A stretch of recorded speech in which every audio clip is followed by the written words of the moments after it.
قضية الغناء اليوم أعطيك تجربة بسيطة. لما تشاهد فيلم رعب، صحيح أو لا؟ المشاهد المؤثرة شنو يصير فيها؟ عادة تصير فيها موسيقى تأثيرية. زين، لاحظ أنت لو تسد الصوت تأثير المشهد يخف. ما دي مجربينها ولا؟ ليش؟ لأنه مثل ما الإنسان يتأثر بالبصر، مثل الأدرينالين يتأثر بالبصر أو باللمس، قد يرتفع الأدرينالين بالصوت.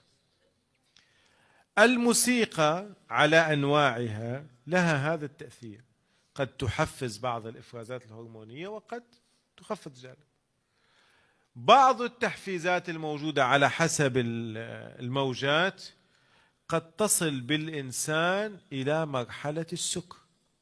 لذلك لو شايفين بعض الحفلات يسموها حفلات الهارد روك في أمريكا، حسب درجات الصوت الموجات، سكر سكر اي سكر سكر، يعني إنسان كأنه سكر. اي السكر ليس فقط من خلال الشرب أو من خلال التنفس الشم، لا، حتى بالسمع.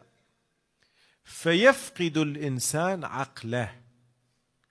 والموسيقى تحفز، لا نتكلم كل الموسيقى طبعا، نتحدث عن بعض، تحفز أشياء كثيرة. مثلا من الأشياء المجمع عليها اليوم أن الموسيقى قد تحفز شهوات الإنسان الجنسية، وهذا أمر معروف اليوم أنه من خلال الأصوات، لا أريد أن ندخل في تفاصيل طبعا بحكم الأعمار مختلفة، أنه بالصوت الإنسان قد تحفز في ماذا؟ الشهوة الجنسية وغيرها وغيرها. فقط لفتة بحيث تعرف علمائنا كيف عندهم دقة. الشيخ الكليني رضوان الله عليه في كتابه العظيم كتاب الكافي، لما أخرج أحاديث الموسيقى، اليوم قضية الغناء والموسيقى، وحديث الغناء طبعا الأدق، الغناء لما يبحث في الفقه أين يبحث؟ في أي باب؟ في الرسالة العملية في أي باب؟ في المكاسب المحرمة. الشيخ الكليني رضوان الله عليه أحاديث الغناء لم يضعها في هذا الموضع، وضعها في كتاب الأطعمة والأشربة، وتحديدا بعد أحاديث شرب الخمر، وكأنه يقول أن الغناء هو نوع من أنواع الخمر. شوف الدقة. وإذا تقرأ روايات الغناء، مثلا الغناء رقية الزنا، شنو رقية؟ يعني غير، يعني أمر يحفز على هذا الأمر. الغناء يذهب الغيرة من القلب شوف، وهذا الذي نراه اليوم. أيضا يقول الموسيقى أنا أرتاح من أسمعها، وأغاني مثلا يقول طربية إنه أنا أسمعها للطرب. خب هو المقياس طبعا. الطرب هو شنو؟ طرب معنى الطرب هو التلذذ. تلذذ. أنت لما تسمع باسم الكربلائي ما تتلذذ بالصوت؟ خب مو كل طرب فيه مشكلة، يعني الطرب بمعنانا بما نستعمله اليوم.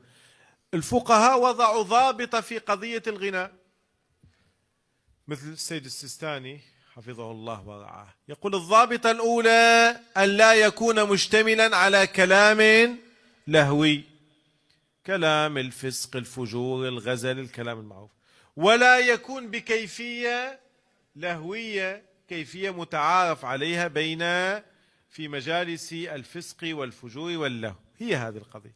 حين ما ندخل في التفاصيل، في تفاصيل الحكم الشرعي، لأن القضية يحتاج لها بحث فقهي كامل، لكن أصل قضية الغناء هي مرتبطة بما يثيره في الإنسان وما يدفعه للإنسان. وما إذا تعرفوا أقسام الغناء ممكن يعني المدارس الغنائية في العالم، لا احنا ذكرنا مثال الهارد روك. الهارد روك حقيقة يصير سكر، وبعض الأحيان هذا المغني يكسر الجيتار ويقفز على الجمهور، وبعض الأحيان يطلع دم من جسمه، يعني واقعا إنسان سكران. والدين من أوله لآخره ضد أي شيء يذهب العقل مهما كان هذا الشيء. أحسنت.